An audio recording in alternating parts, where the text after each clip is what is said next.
irmãos, tudo bem? Então nós estamos nessa série de vídeos referente à reunião da igreja. Bom, e quando o ajuntamento não é o ajuntamento da igreja? Quando o irmão se reúne em outro caráter, como funciona? Vamos ver então nas escrituras um ajuntamento de irmãos para um fim, para um determinado fim, cujo qual este ajuntamento não é a reunião da igreja.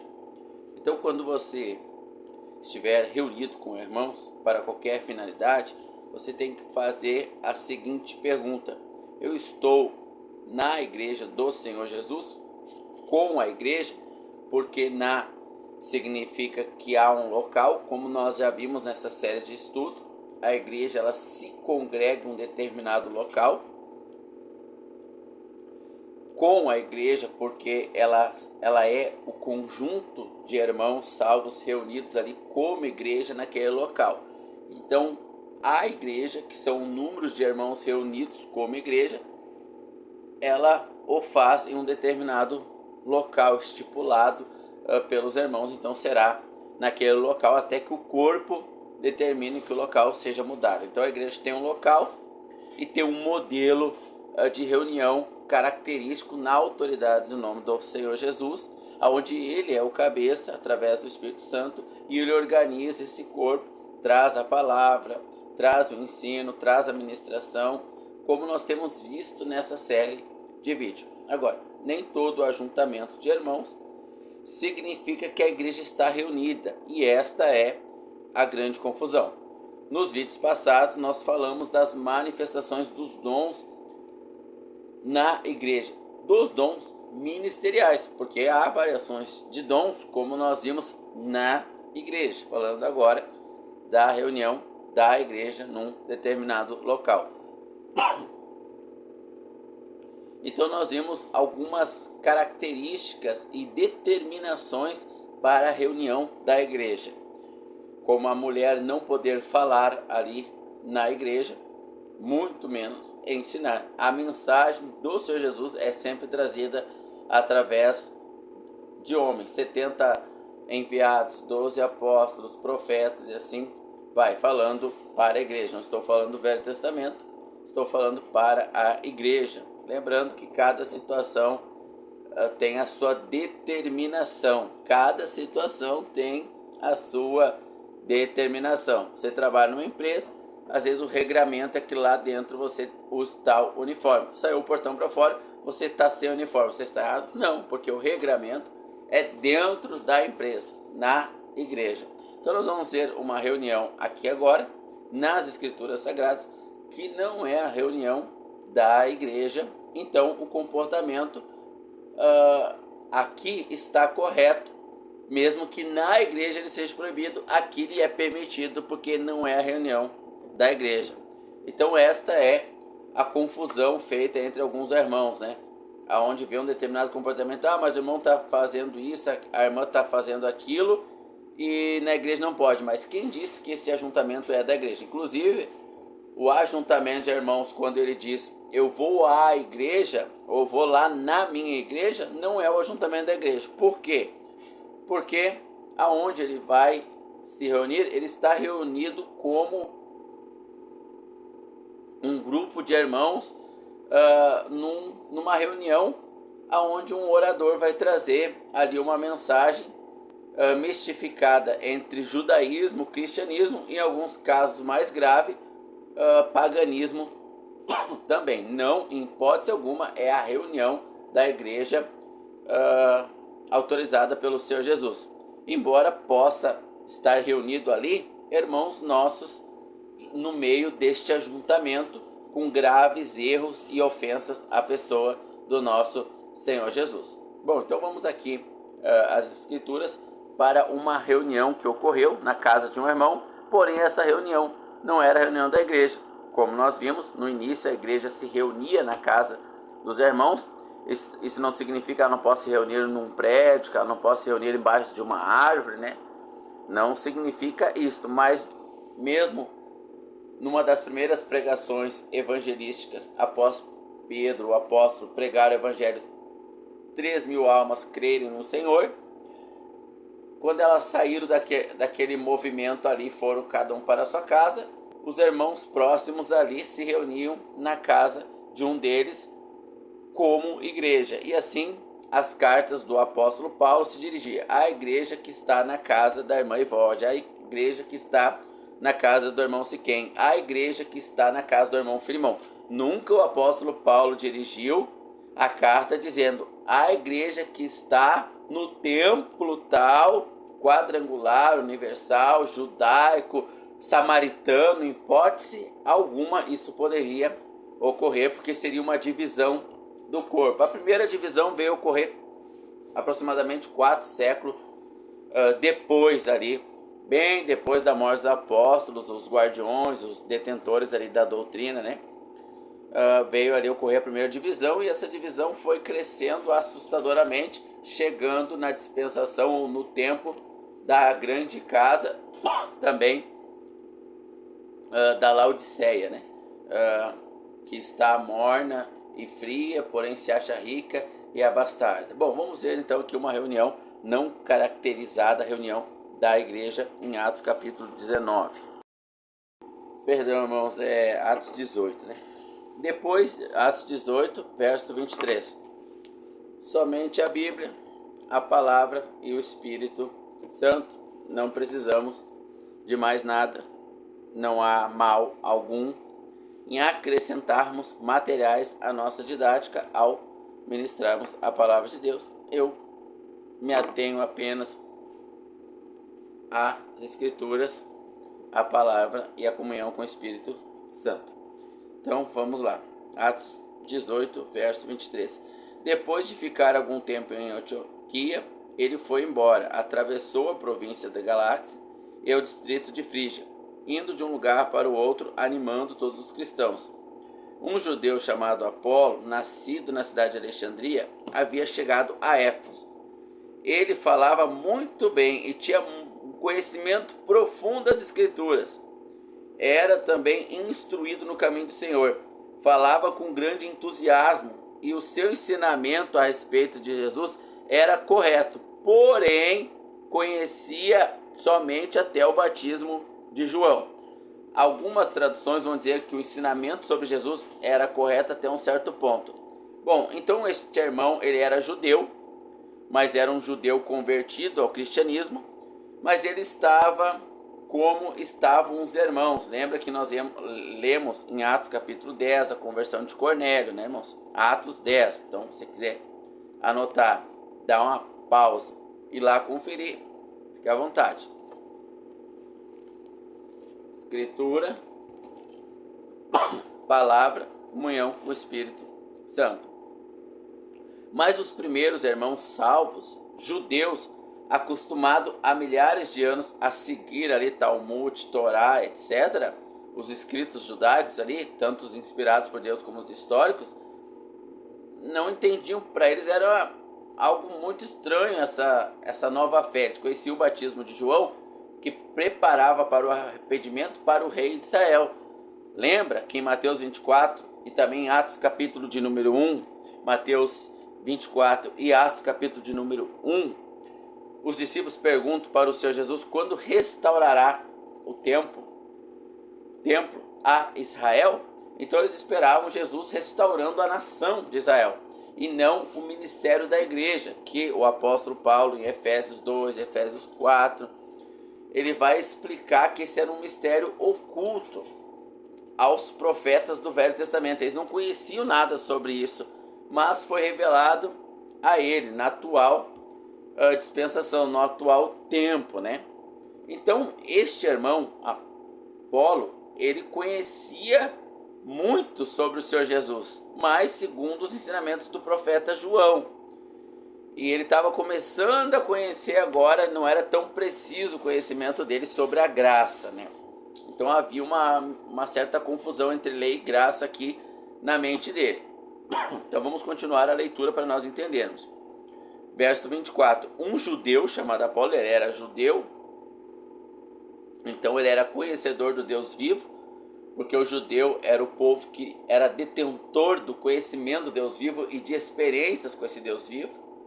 Era o único povo luz do mundo, teria que ser luz, mas vivia em pecado, sem comunhão, e por isso se dividiu em várias facções, saduceus, samaritanos, macabeus, e aí vai, né?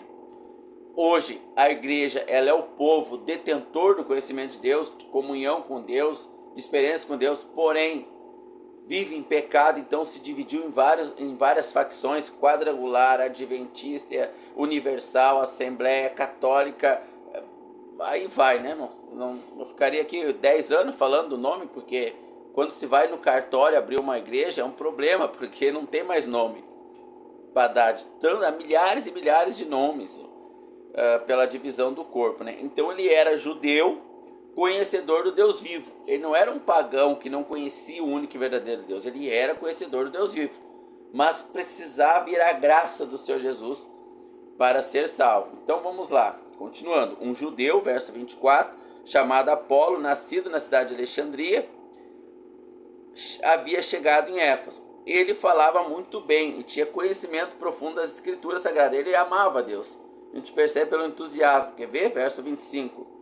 Era também instruído no caminho do Senhor, falava com grande entusiasmo, ó. E o seu ensinamento era preciso até um certo ponto, ou nessa tradução, falava a respeito de Jesus, era correto até um certo ponto, porém conhecia somente o batismo de João. Lembra que lá em Atos, nós já falamos que o apóstolo Paulo pergunta em que batismo fosse batizados? De João. Não, agora é outra história, vamos lá, vamos começar tudo de novo aqui. Então ele vai ensinar eles, vai batizar eles em nome do Senhor Jesus. Esse ensinamento da diferença crucial do batismo de João para Israel e do batismo do Senhor Jesus para a igreja não é o assunto em questão aqui. O assunto é uma reunião de irmãos que não é caracterizada a reunião da igreja, então ela não tem os mesmos mandamentos. Na empresa deve-se usar uniforme. Saiu o portão fora, não deve-se usar uniforme. Mas se saiu de carro, deve-se ter carteira de motorista, deve-se ter a habilitação, se saiu de bicicleta não precisa disso. Então cada situação requer a sua ordenança, requer os seus mandamentos. E aí mora um pouco a confusão referente à igreja. Continuamos no verso 26. Tudo bem claro, né, irmãos? Ele começou a falar com coragem na sinagoga. Era judeu, então é comum que ele ia num lugar judaico que era a sinagoga, ou um templo, sinagoga, etc. Ler lá os rolos, os pergaminhos, né? Não tínhamos nesse modelo aqui, muito menos digital como hoje, né? Então ele estava seguindo Deus conforme o batismo de João, embora já sabendo quem era o Messias, mas não tinha uma compreensão exata do Messias pela diferenciação do batismo de João e do seu ensino para o batismo do Senhor Jesus, que em outro vídeo nós vamos falar a diferença para quem não compreende, né? Vamos lá então. A respeito de Jesus era correto, porém conhecia somente o batismo de João. Ele começou a falar com coragem na sinagoga. Priscila e o seu marido Áquila ouviam falar. Então o convidaram para a casa dele e explicaram melhor, com mais exatidão, o caminho de Deus. Ele ia explicar, os dois falaram. Não foi só Áquila, Priscila também. Vamos ler de novo aqui. Então começou a falar com coragem na sinagoga e Priscila e o seu marido Áquila ouviram falar. Então o convidaram para a casa deles. Eles explicaram, os dois explicaram melhor o caminho de Deus. Quando Apolo resolveu vir para a província de Acaia, os cristãos de Éfeso o animaram e escreveram cartas para os irmãos de lá, pedindo que o recebessem bem. Chegando lá, ele ajudou muito aqueles que pela graça de Deus haviam crido, pois Apolo, com argumentos fortes, derrotava os judeus nas discussões públicas, provando pelas escrituras sagradas que Jesus era o Messias. Então o Apolo, ele tinha um dom ou de mestre ou de evangelista. Não vou meter aqui agora nesse aspecto, né, dos 5 ministérios. Lembra que os 5 ministérios nós falamos: profeta, apóstolo, mestre, evangelista e pastor, para edificar a igreja. Pedro, ele tinha o ministério de pastor. Lembra que o Senhor Jesus disse: pastoreia a minha igreja, perguntou para ele 3 vezes. Em João, capítulo de número 22, o Senhor Jesus pergunta para Pedro 3 vezes: Pedro, tu me amas? Porque é necessário o amor é sacrificial, o amor tudo sofre, tudo suporta. Então tem que ter essa característica, né? Para atender esse pedido do Senhor Jesus. Pastoreia as minhas ovelhas, foi o mandamento do Senhor Jesus. E quando houve em Atos capítulo de número 6, um problema físico ali entre as viúvas gregas e judaicas, que foram os primeiros irmãos convertidos, então chamaram os apóstolos e Pedro falou: eu não posso largar o meu chamado de pastor, o meu ministério e também de apóstolo, ele tinha um duplo ministério, para me dedicar a esse assunto muito importante, mas eu não posso fazer isso, o meu chamado é outro. Levantamos 6 homens capazes para esse chamado, para esse dom, e foi ali escolhido 6 homens para esse dom. 2 desses 6 tinham o dom de evangelista, então largaram esse trabalho de ajudar as viúvas nas suas necessidades, né? E isso nós aprendemos nos vídeos anteriores, né? Os ministérios da igreja, dentro da igreja, se manifestam para a edificação do corpo. Então Apolo, ele tinha um conhecimento do Senhor Jesus, mas não era bem claro se ele veio como rei, veio retomar o ministério, retomar o reino a Israel, reinar sobre Israel. Então Priscila e Áquila, vendo que ele tinha o chamado de Deus e tinha um dom e tinha muito conhecimento, o convidaram para ir à casa deles e lhe ensinaram sobre o Senhor Jesus. Isto é mais uma mensagem de caráter evangelístico. Por quê? Porque vai apresentar o Senhor Jesus como Deus, cabeça da igreja, vai explicar bem quem é o Senhor Jesus. Então é uma mensagem de caráter evangelística, assim como Filipe ao eunuco, como Pedro a Cornélio e assim sucessivamente vários episódios. Então a reunião aqui na casa de Áquila e Priscila, entre esses 3 principais irmãos, talvez tinha mais, aqui não está dizendo que sim nem que não era de forma alguma a reunião da igreja. Por isso a mulher pôde participar, falar, interagir. Lembra que em Lucas capítulo de número 4, o Senhor Jesus evangeliza a mulher samaritana, ela crê, ela é salva. Depois ela evangeliza lá os seus vizinhos, lá vários homens ali, e eles creem também na mensagem que ela leva sobre quem é o Senhor Jesus. Eles creem no Senhor Jesus como Salvador. Então veja que não é nenhum e nem outro caso da mulher samaritana é uma evangelização. Esta reunião na casa de Priscila e Áquila não é a reunião da igreja, como nós vimos. Sempre o apóstolo vai mencionar, quando o assunto é a reunião da igreja, vai mencionar a igreja, na igreja, para a igreja.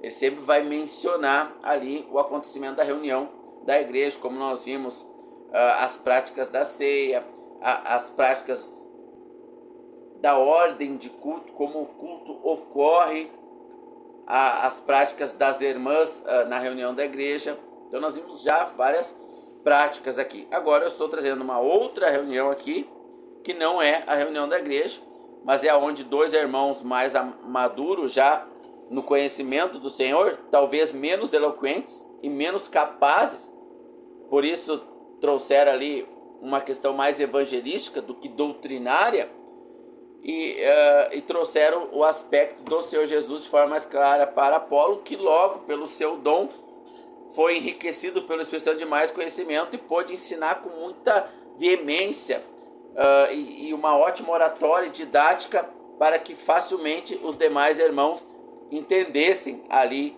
a mensagem da cruz pela boca do apóstolo Paulo, graças a essa reunião que Áquila e Priscila marcaram em sua casa com ele.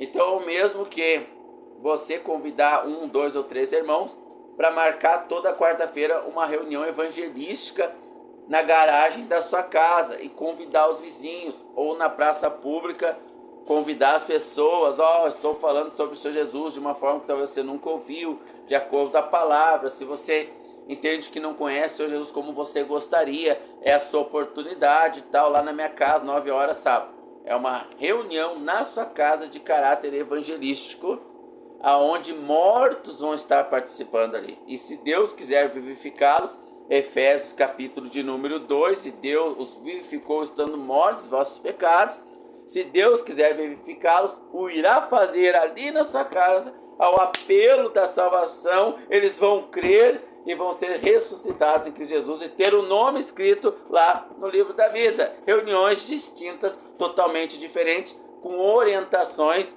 e cursos diferentes para fins diferentes, para a glória e o louvor de Deus. Então, até o nosso próximo vídeo.